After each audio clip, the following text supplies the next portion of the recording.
اور یہاں سے 5ویں رکوع کی ابتدا ہوتی ہے. جو پہلی آیت میں نے آپ کے سامنے پڑھی یہاں سے 20واں سپارہ بھی شروع ہوتا ہے اور یہ آیت نمبر 60 ہے کہ جس کا ترجمہ کچھ اس طرح سے ہے کہ امن خلق السماوات والارض.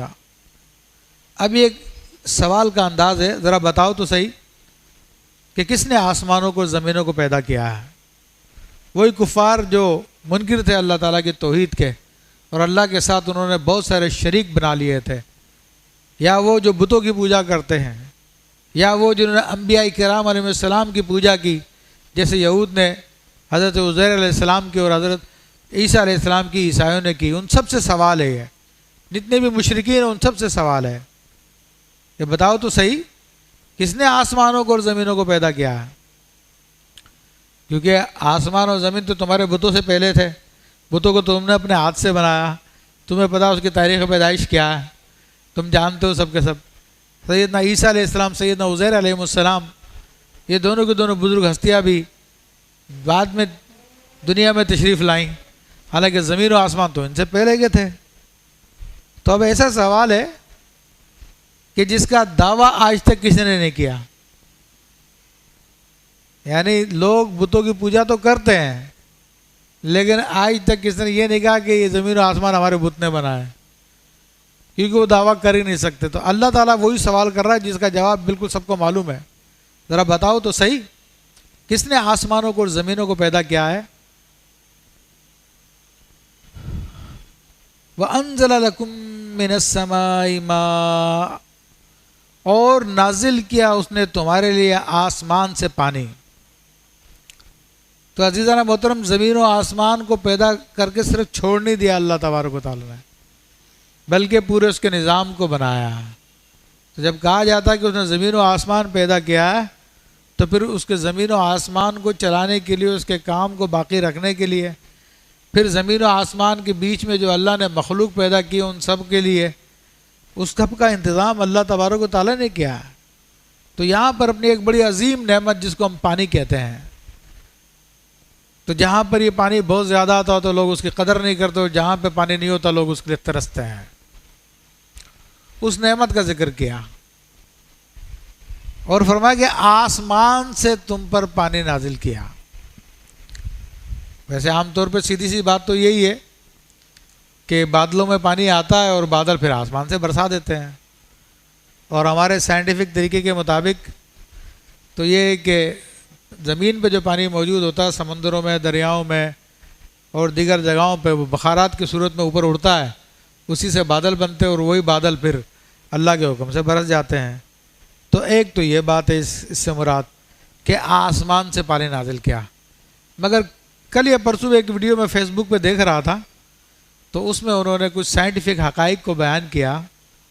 اب سائنسدان اس بات کے قائل ہو گئے ہیں کہ یہ پانی جو ہے یہ اس سیارے کی مخلوق نہیں ہے, زمین کی مخلوق نہیں ہے, یہ اللہ تبارک و تعالیٰ نے کسی اور سیارے سے زمین پہ نازل کیا.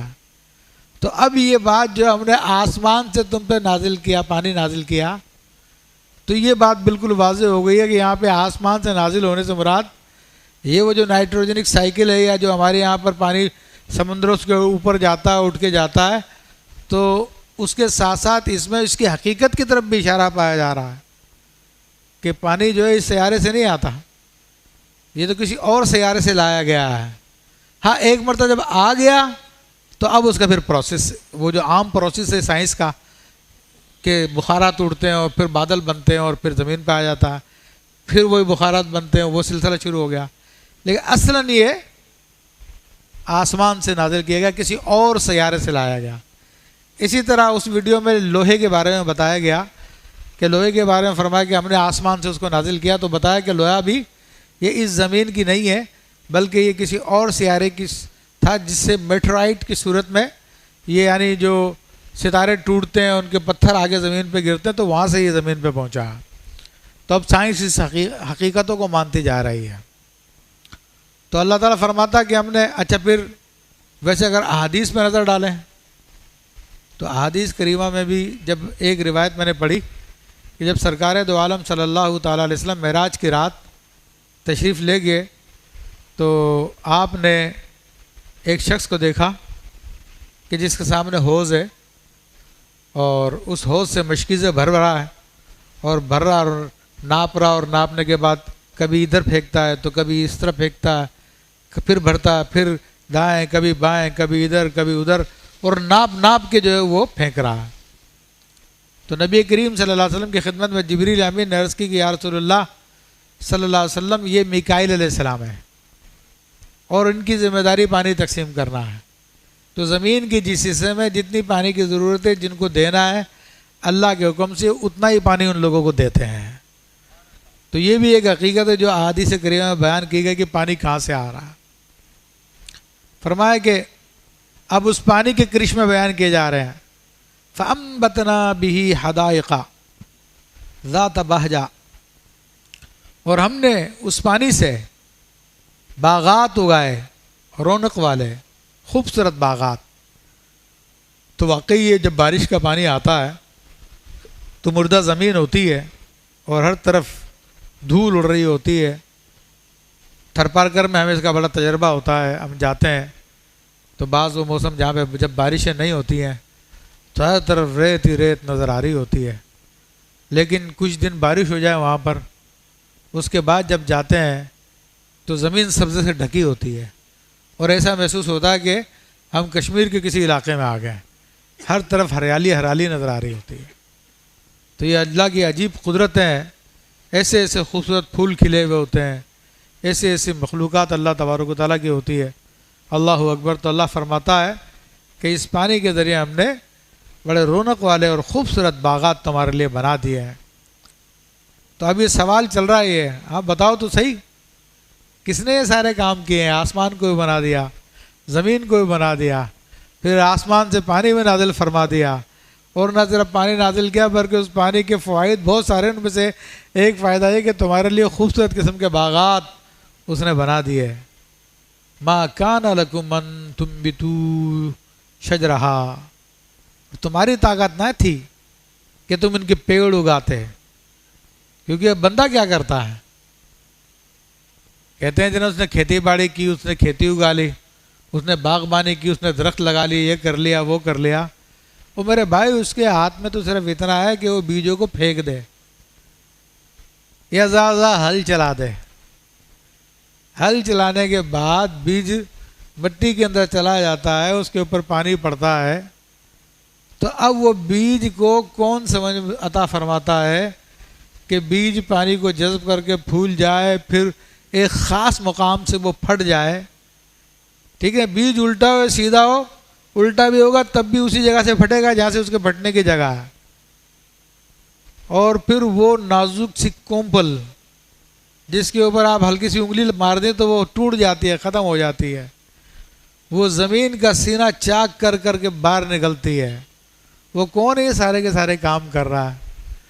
تمہارے اختیار میں نہیں ہے کہ تم ان بیجوں سے درخت بنا لیتے یا زمین سے درخت نکال لیتے یا پودے نکال لیتے، تمہارا اختیار نہیں ہے۔ یہ اللہ کی عظیم قدرت ہے جس کی طرف ہم لوگ توجہ نہیں کرتے۔ مولا کائنات سیدنا علی کرم اللہ وجہ الکریم بعض اوقات ایک قسم کھایا کرتے تھے کہ فرماتے تھے کہ قسم اس ذات کی کہ جو بیج کو اور گٹھلی کو پھاڑتا ہے۔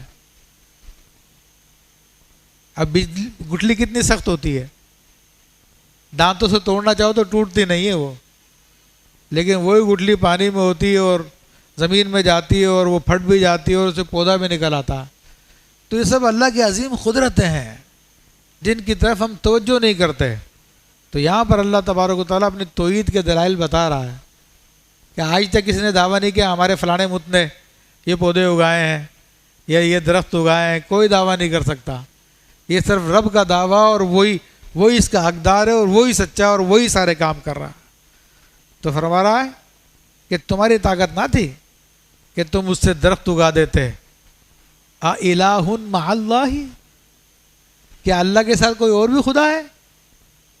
غور تو کرو تم، بھائی خدائی تو یہی ہے نا جو سارے کاموں کو کر رہا ہے، کیا اللہ کے ساتھ کوئی اور بھی یہ کام کر رہا ہے؟ کوئی بھی نہیں ہے۔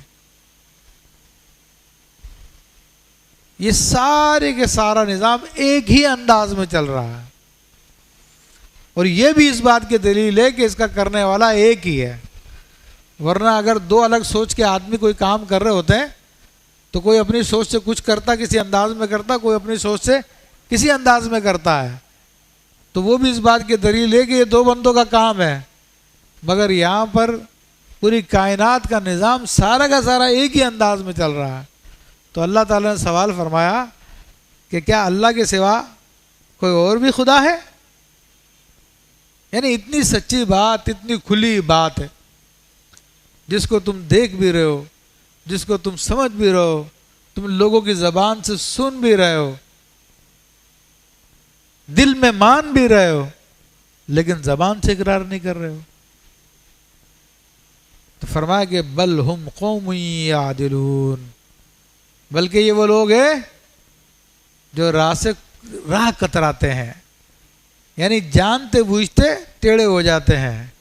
سیدھا ہونا تو یہ تھا کہ مانتے کہ یہ اللہ ہی کا بنایا ہوا، اللہ وحدہ لا شریک ہے، اس کا کوئی شریک نہیں ہے، مگر ان ساری باتوں کو جاننے کے باوجود سیدھے راستے کی طرف جانے کے بجائے بتوں کی طرف چلے گئے، غیر خدا کی طرف چلے گئے۔ تو اللہ نے فرمایا کہ یہ وہ قوم ہے جو کہ عدل نہیں کرتی ہے اور یہ شرک کرتی ہے، اور اس لیے فرمایا کہ ان شرک لظلم عظیم، کہ بے شک شرک بہت بڑا ظلم ہے۔